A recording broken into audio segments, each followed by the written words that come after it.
Okay. Hi, Francesca. How are you? I'm doing great. How are you doing? Doing fine, thank you. Thank you for coming on the show. It's nice to have you with us. Thank you for having me. So, you are an author and you write dark fiction. According to your bio, you are. Where do you live? I live in Pacific Grove, which is Central California, about 2 hours south of San Francisco. And you're surrounded by cats. How many cats do you have? We have two at present, a black cat named Lois and a tuxedo cat named Max. Oh, that's good. How old are they? One is 9 and one is 10. Well, they're getting up there. They're getting there. I've had two cats in my life, and both of them lived to be 19 years old. Aw.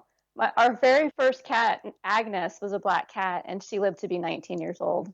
If they get to 19, that's like living to 100 in human years, isn't it? It is, absolutely, yeah. So, how many books have you published at this point? So I've got a nonfiction book that I've already self-published, and I've got an upcoming collection in April that is coming out. So let's say one and a half, since the second one isn't fully published just yet. Okay. You said self-published. So, are all your work is self-published or do you have a publisher? Yeah, no, so for my non-fiction work, it's self-published, but for the work coming in April, it's published through a small independent press called Brigid, and so they're going to be the ones producing my book for me. Is all of your work horror genre? Most of it, yeah. Most of my stuff is horror fiction. I do wear another hat. I'm also kind of a healing practitioner. So my other book is nonfiction on energy healing work, how our bodies kind of give us messages about, what's really ailing us. And so that's called Why Are You Sick under a different pen name. Do you mind if we talk about that for a little bit? I'm kind of Sure, yeah. curious about Too. that. What is that? Explain a little bit what it is. Sure, yeah. So for about 14 years now, I've been an energy healer, working as a Reiki master. I'm also a psychic medium and a psychic detective. And over the years, I've seen a lot of patterns being kind of uh, over and over again from different clients with different kinds of disease. And what I've found is there's always a mental and emotional root cause to the disease. It takes about 2 years for something traumatic, whether it be a loss of a loved one, something difficult at work, a move, something really traumatic that we don't fully process for it to become some kind of physical ailment in the body. And so what we do in the Reiki work that I do is look at the disease and look at the body itself and see where has the disease manifested, whether it's, in the breast cancer or whether it's fibromyalgia or whether it's, certain diseases, where the physical ailment shows up in the body is a sign to what's really going on. So for instance, the breast cancer is a lot of us, especially women, we're givers. We give and give and give of ourselves until our tanks run dry. And that leaves that area of our body kind of weak and more prone to illness, i.e., breast cancer. Other issues that people suffer from, chronic diseases like fibromyalgia, multiple sclerosis, those are all diseases of inflammation due to unmitigated heightened stress in the body, where the body is constantly feeling like they're at fight or flight response. And we're getting flooded with adrenaline into our system, and that causes all kinds of inflammatory diseases. And so, by simply just understanding that connection of the body and mind, people can start to change their lifestyles. They can start to heal from those traumas. And what I found over the years is their physical ailments also start to let up. And I've seen a lot of miracles happen over the last decade from it as well. What about people that are in a bad relationship as opposed to one particular traumatic event? What about a sort of perpetual traumatic event if they're in a relationship with a partner that they're not getting along with, they're fighting with? Right. So a lot of times they'll see me for like psychic advice or for energy healing or for what's called cord cutting to help them kind of deal with difficult situations like that.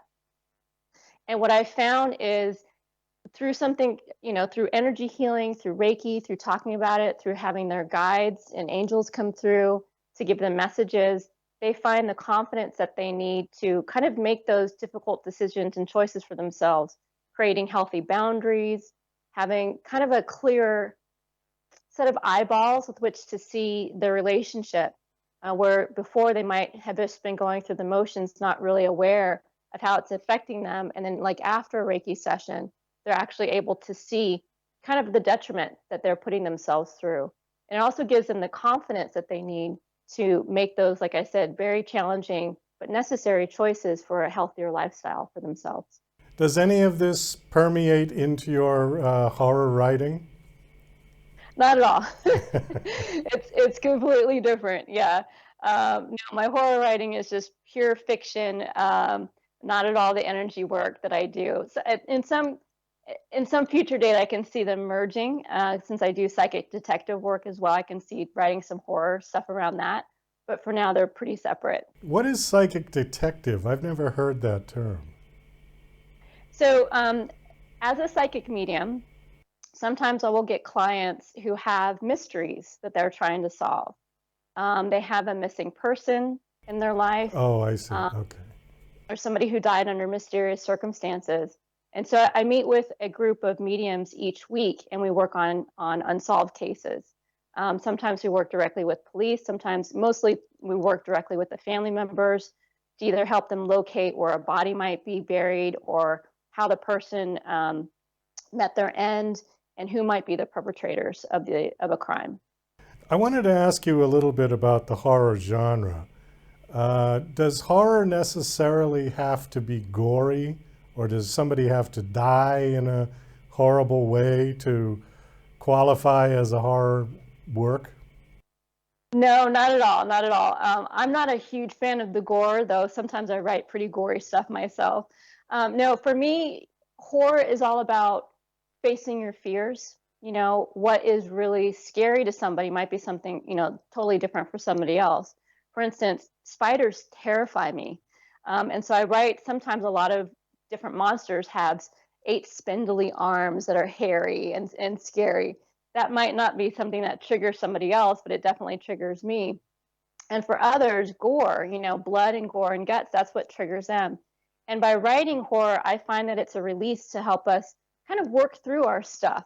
I grew up in a haunted house as a kid, and so I started writing my first little story when I was 6 years old as a way of coping with that fear of the unknown and that fear of something that lurks in the dark, which is very different for each of us. How did you know the house you grew up in was haunted?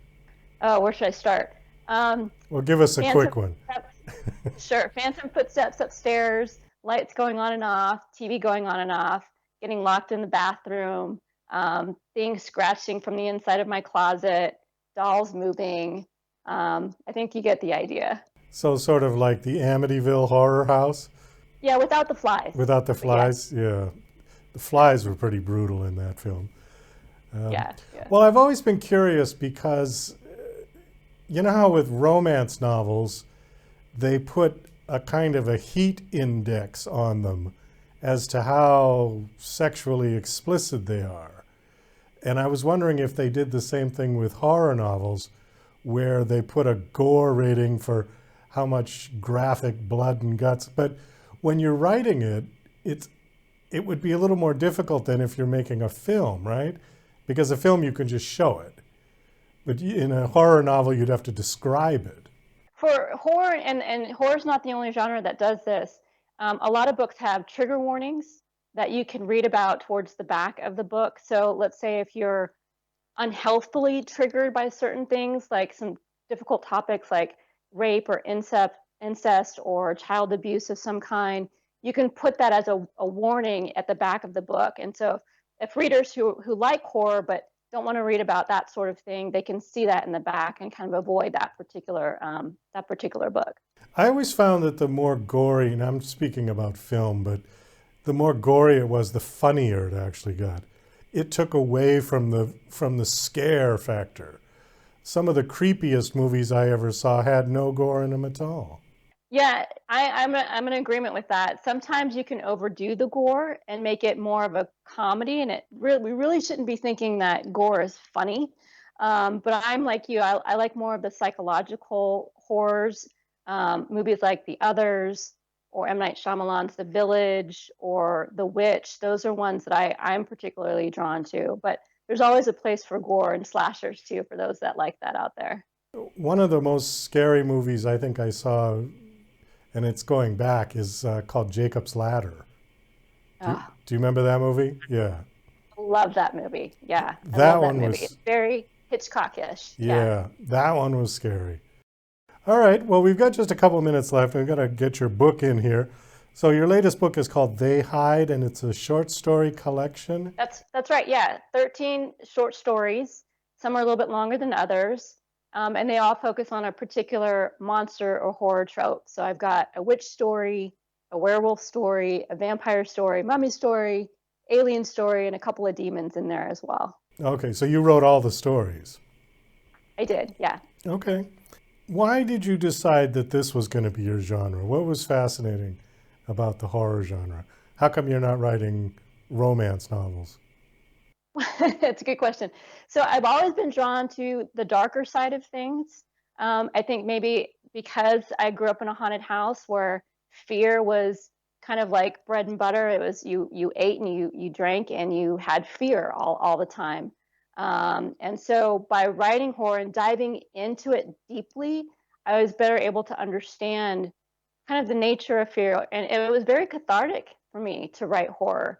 A lot of the stories have in my collection, I had to go back to my 6-year-old self and close my eyes and remember what it felt like to be shaking under my covers, fearful of something that was going to come out of my closet.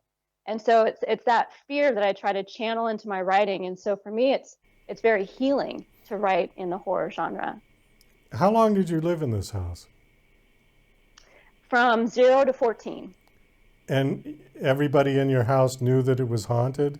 My siblings did. My parents were in full denial. We grew up really strict Catholic, and so that having a haunting went against their faith.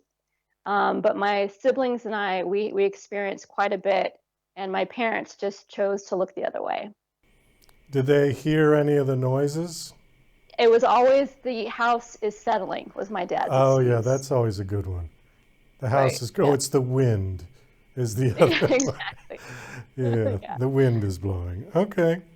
It says that the book comes out in April. Is pre-order available now?